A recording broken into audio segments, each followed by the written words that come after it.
Mehribonim, munisim jannatim onam. Ko'zimning nurisiz toqatdim onam. Dard kelsa o'zingni o'tga urganim. Bu yorug' dunyoda davlatim onam. Suyanchim qoyaday viqorli otam. So'zlari hikmatli gururli otam. Siz borsiz kamim yo'q, boshim osmonda.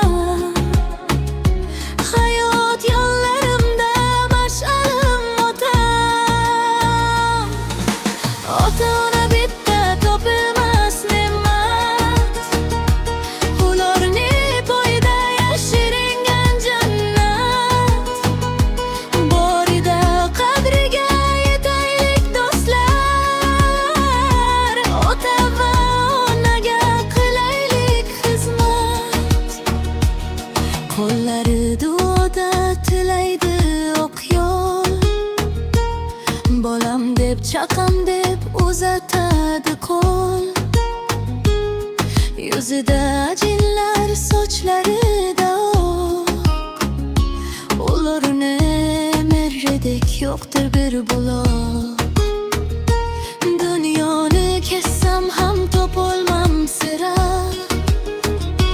Bundayin pokiza beminnat mehr.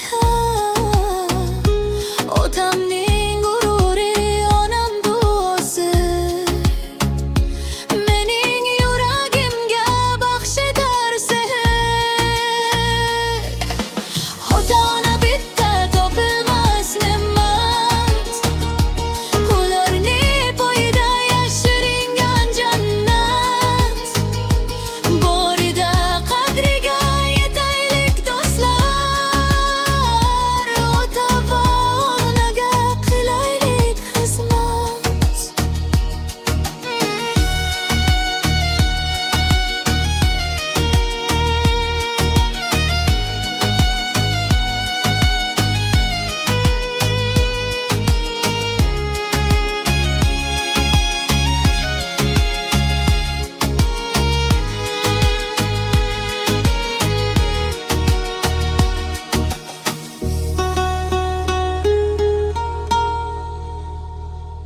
Borida qadriga yetaylik.